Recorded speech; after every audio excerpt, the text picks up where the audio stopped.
حضرت صلی اللہ علیہ وآلہ وسلم پر وحی کا ابتدائی دور اچھے سچے پاکیزہ خوابوں سے شروع ہوا۔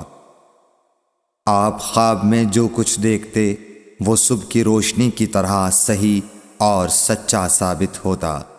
پھر من جانب قدرت آپ تنہائی پسند ہو گئے اور آپ نے غار حرا میں خلوت نشینی اختیار فرمائی اور کئی دن اور رات وہاں مسلسل عبادت اور یاد الہی و ذکر میں مشغول رہنے لگے۔ جب تک گھر آنے کو دل نہ چاہتا توشہ ہمراہ لیے ہوئے وہاں رہتے۔ توشہ ختم ہونے پر ہی اہلیہ محترمہ حضرت خدیجہ رضی اللہ تعالی عنہا کے پاس تشریف لاتے اور کچھ توشہ ہمراہ لے کر پھر وہاں جا کر خلوت گزین ہو جاتے۔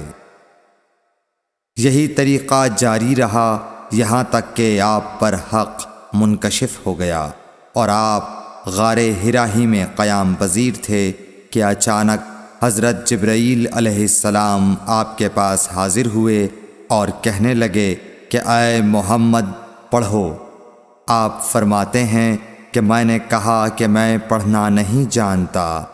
آپ صلی اللہ علیہ وسلم فرماتے ہیں کہ فرشتے نے مجھے پکڑ کر اتنے زور سے بھینچا کہ میری طاقت جواب دے گئی۔ پھر مجھے چھوڑ کر کہا پڑھو۔ میں نے پھر وہی جواب دیا کہ میں پڑھا ہوا نہیں ہوں۔ اس فرشتے نے مجھ کو نہایت ہی زور سے بھینچا کہ مجھ کو سخت تکلیف محسوس ہوئی۔ پھر اس نے کہا کہ پڑھ۔ میں نے کہا میں پڑھا ہوا نہیں ہوں۔ فرشتے نے تیسری بار مجھ کو پکڑا اور تیسری مرتبہ پھر مجھ کو بھینچا۔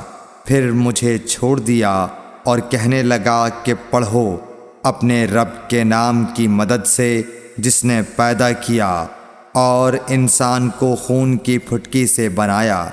پڑھو اور آپ کا رب بہت ہی مہربانیاں کرنے والا ہے۔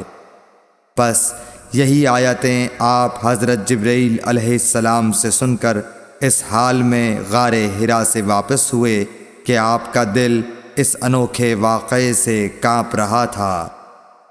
آپ حضرت خدیجہ کے ہاں تشریف لائے اور فرمایا کہ مجھے کمبل اوڑھا دو، مجھے کمبل اوڑھا دو۔ لوگوں نے آپ کو کمبل اوڑھا دیا۔ جب آپ کا ڈر جاتا رہا تو آپ نے اپنی زوجہ محترمہ حضرت خدیجہ رضی اللہ تعالی عنہا کو تفصیل کے ساتھ یہ واقعہ سنایا اور فرمانے لگے کہ مجھ کو اب اپنی جان کا خوف ہو گیا ہے۔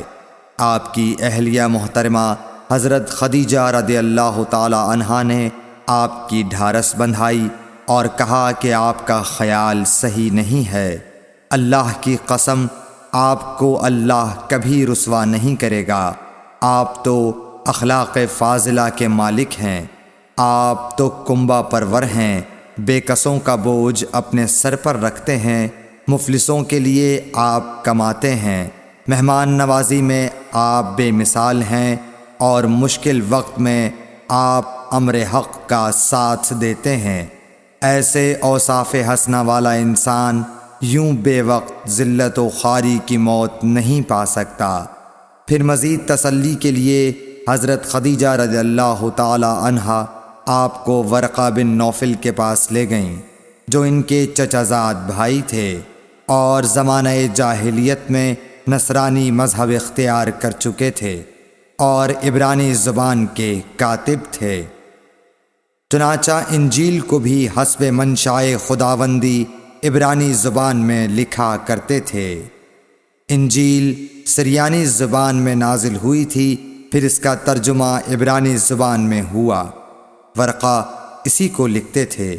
وہ بہت بوڑھے ہو گئے تھے، یہاں تک کہ ان کی بینائی بھی رخصت ہو چکی تھی۔ حضرت خدیجہ رضی اللہ تعالی عنہا نے ان کے سامنے آپ کے حالات بیان کیے اور کہا کہ اے چچا زاد بھائی، اپنے بھتیجے محمد صلی اللہ علیہ وسلم کی زبانی ذرا ان کی کیفیت سن لیجئے۔ وہ بولے کہ بھتیجے آپ نے جو کچھ دیکھا ہے اس کی تفصیل سناؤ۔ چنانچہ آپ صلی اللہ علیہ وآلہ وسلم نے از اول تا آخر پورا واقعہ سنایا، جسے سن کر ورقہ بے اختیار ہو کر بول اٹھے کہ یہ تو وہی ناموس معزز رازدان فرشتہ ہے جسے اللہ نے حضرت موسیٰ علیہ السلام پر وحی دے کر بھیجا تھا۔ کاش میں آپ کے اس عہد نبوت کے شروع ہونے پر جوان عمر ہوتا، کاش میں اس وقت تک زندہ رہتا جب کہ آپ کی قوم آپ کو اس شہر سے نکال دے گی۔ رسول کریم صلی اللہ علیہ وآلہ وسلم نے یہ سن کر تعجب سے پوچھا کہ کیا وہ لوگ مجھ کو نکال دیں گے، حالانکہ میں تو ان میں صادق و امین و مقبول ہوں۔ ورقہ بولا، ہاں یہ سب کچھ سچ ہے، مگر جو شخص بھی آپ کی طرح امر حق لے کر آیا لوگ اس کے دشمن ہی ہو گئے ہیں۔ اگر مجھے آپ کی نبوت کا وہ زمانہ مل جائے تو میں آپ کی پوری مدد کروں گا، مگر ورقہ کچھ دنوں کے بعد انتقال کر گئے، پھر کچھ عرصے تک وحی کی آمد موقوف رہی۔ صحیح بخاری حدیث نمبر 3۔